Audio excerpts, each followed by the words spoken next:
Friends, இந்த வீடியோவில் என்ன பார்க்க போகிறோம் அப்படின்னு பார்த்தீங்கன்னா, நம்ம TRB old question paper discuss பண்ணிட்டு இருக்கோம். ஸோ அதோட கண்டினியூஷன் தான் இது.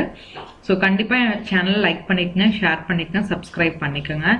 ஸோ யாராவது டிஆர்பி ப்ரிப்பேர் பண்ணிட்டு இருக்கீங்க அப்படின்னா அவங்களுக்கு நான் வந்து ஒரு டெலிகிராம் சேனல் ஓப்பன் பண்ணியிருக்கேன். ஸோ கண்டிப்பாக வந்து இந்த சேனலை ஜாயின் பண்ணிக்கங்க, உங்களுக்கு யூஸ்ஃபுல்லாக இருக்கும். So question குள்ள போலாம். Consider the following statement with reference to parallel resonance. ஓகேங்களா? So when F is less than FR, inductive suspectance predominates, the current lags behind voltage and the power factor is lagging in nature அப்படின்னு கொடுத்திருக்காங்க. ஓகேங்களா? So parallel resonanceல F is less than FR, that is resonance frequency கம்மியா இருக்கிறப்ப நமக்கு inductive suspectance தான் dominate ஆகுயா? It's correct. So inductive suspectance dominate இருக்கிறப்ப நமக்கு currentங்கிறது lag ஆகும், power factor is lagging in nature. So இது பார்த்தீங்கன்னா நமக்கு கரெக்ட். ஓகேங்களா? நெக்ஸ்ட் பார்த்தீங்கன்னா F is equal to FR, net suspectance is 0, admittance is minimum and impedance is maximum. At FR the current is in phase with the voltage and power factor is unity. This is also correct. ஓகேங்களா? So நமக்கு resonance frequency அப்போ நமக்கு net சஸ்பெக்டன்ஸ் அப்படிங்கிறது 0-ஆக இருக்கும், அட்மிட்டன்ஸுங்கிறது மினிமமாக இருக்கும், இம்பிடன்ஸுங்கிறது மேக்ஸிமமாக இருக்கும், current is in phase with voltage, power factor is unity. So இதுவும் கரெக்டாக.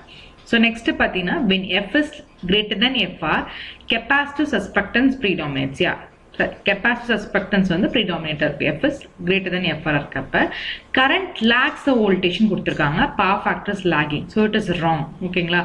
ஏன்னா நமக்கு when F is greater than FR, capacitive suspectance predominates. Yeah, அப்படி இருக்கப்ப நமக்கு current leads the voltage and power is leading in nature ன்னு கொடுத்திருக்காங்க. Actually power factor is leading in nature. ஓகேங்களா? ஸோ அப்படி இருக்கிறப்ப நமக்கு எந்த ஆப்ஷன் அப்படின்னு பார்க்குறப்ப A, B. So D is also correct. ஆனால் பவர் ஃபேக்டருக்கு பதிலாக பவர்னு கொடுத்துருக்காங்க. ஸோ நமக்கு ஆப்ஷன்ஸ் பார்த்தீங்கன்னா ஏ அண்ட் சி, ஸோ அதுக்கு வராது. பி அண்ட் டி அப்படின்னு கொடுத்துருக்காங்க, ஸோ அந்த ஆப்ஷனும் வராது. பிசிடி வராது கண்டிப்பாக. ஸோ ஒரே பாசிபிள் ஆப்ஷன் அப்படின்னு பார்த்தீங்கன்னா இதுதான். So A, B and D are correct. So உங்களுக்கு ஏதாவது டவுட்ஸ் இருந்தால் கமெண்ட் செக்ஷனில் கமெண்ட் பண்ணுங்கள். Thank you.